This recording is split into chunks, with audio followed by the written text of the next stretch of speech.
Yeah. What industries you think that are gonna be the next ones to be disrupted by the P2P protocols and networks that are being created? I cannot say it clearer. So, okay, I tell you what I hear. I hear about disruption through P2P networks, right? Yeah, which are the industries that are gonna be disrupted next? Yes. And certainly, I mean, we see that it started in the immaterial field, right? We see that.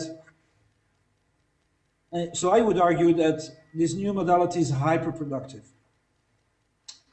For example, for every $1 million of free software, $64 million in proprietary software is destroyed.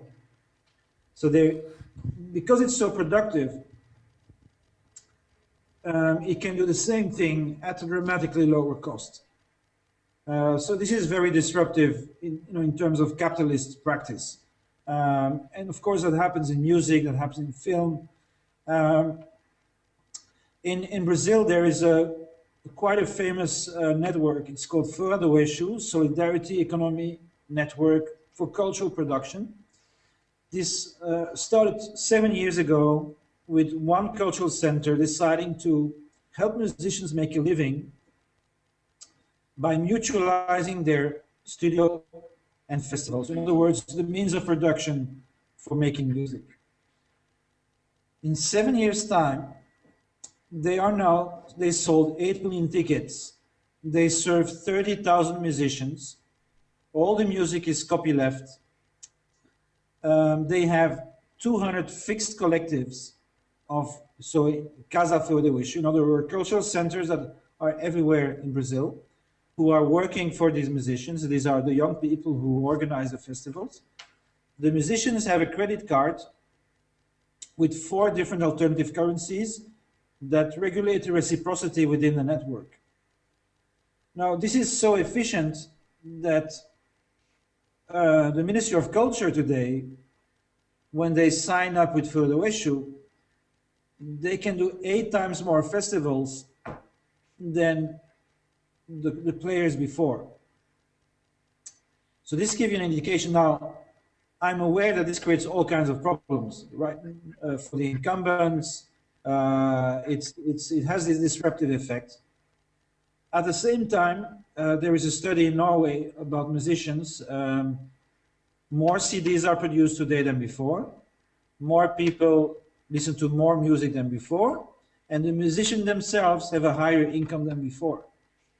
So the industry disrupted, but not necessarily, the direct producers in this field. And of course, what it does is, and this is why productivity has always done, it frees resources for something else, right? But this requires political and social policies that help the transition. When you free so much resources because of the higher productivity, you need to do something about it. Think about, how agriculture became so much more productive, and then you got industry, right? And then now we are moving to this material phase where the most valuable things are happening in the sphere of innovation and culture and science. So this is something that is really necessary to be studied and anticipated by public policies.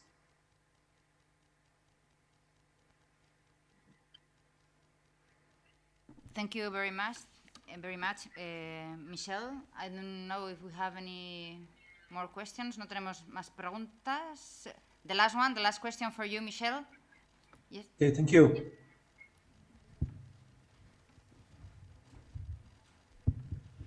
Hello.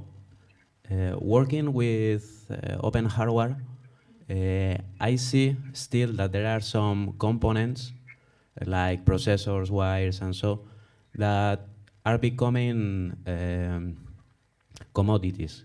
So there will be still a mass production market.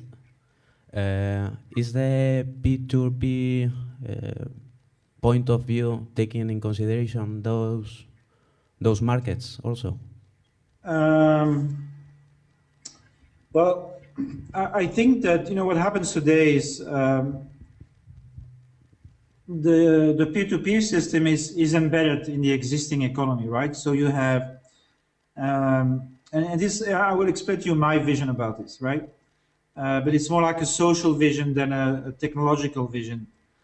And the idea is that what we have today is we have an accumulation of the commons. So in the new system, in the old system, you have the accumulation of innovation in the private sphere through intellectual property, and then you sell it with a markup on the market.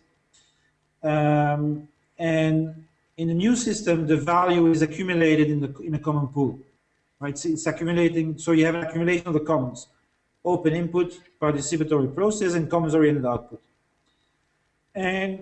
But if you look at the individual point of view, the contributors to the commons cannot make a living except if they find a job in the normal economy, right? So you have, let's say, a commons accumulation and you have a capital accumulation at the same time, and they're codependent of each other. Capital needs the social innovation is being produced more and more in the social field, and the commons needs mechanisms to reproduce. The commoners need mechanisms to reproduce themselves.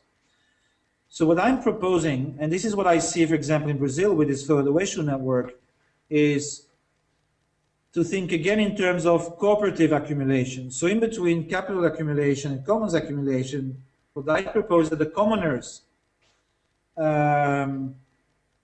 create their own vehicles to create an accumulation of their livelihoods in cooperative, social economy, solidarity economy, etc. I believe this is more compatible with the value system of peer production. There is a lesser contradiction if you do it that way. And now, of course, and this is interesting in the Basque country, I think, especially because of Mondragon and things like that. If you want to do this bottom-up, it's going to take a lot of time, a lot of learning, a lot of suffering. But if you can create some kind of convergence between the open source economy, the peer production economy, and all what that brings in terms of innovation, and the existing social cooperative players, then what I think is that we can have a hyper-productive social economy. Because basically, you know, if you look at globalization, why do we have globalization? We have globalization because the first wave of networking was only available through private networks, and that's what was used by private companies to globalize.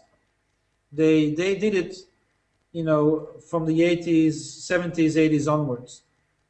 But since the 90s, we have civic networks, right? And so this is different. Now we can, one of the really interesting things of peer production is the global scaling of small group dynamics.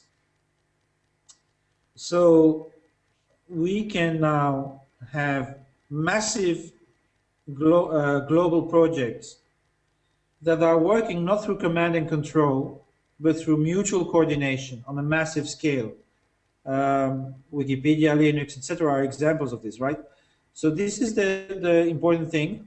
And then to answer your question is, you know, we cannot invent everything from scratch.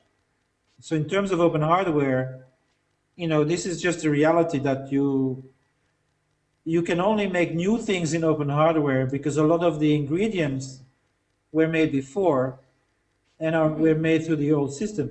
So by necessity, we have to be flexible and look at hybridity. We have to look at what are the best ways to combine the new and the old. And I'm not one to say, you know, that P2P is the answer for everything, right? I mean, sometimes even for horizontal projects, it makes sense to centralize certain aspects. I mean, like you think about file sharing, the more peer-to-peer it is, the more waste there is in the communication. So you might want to do certain things in the system in a more hierarchical or centralized way. So it's not a question of becoming, communist or peer-to-peerist in the sense that thinking that everything will be 100% peer-to-peer. No, we live in an existing society. We look at where it works best, but I think what's a normal thing for peer-to-peer communities is they want to extend this logic to other aspects of their lives, and this is why it's growing, because there is a push towards from the immaterial cooperation, where it's more easy, to now more and more the hard stuff, right? The actually physical production. But it's happening, and there is an explosion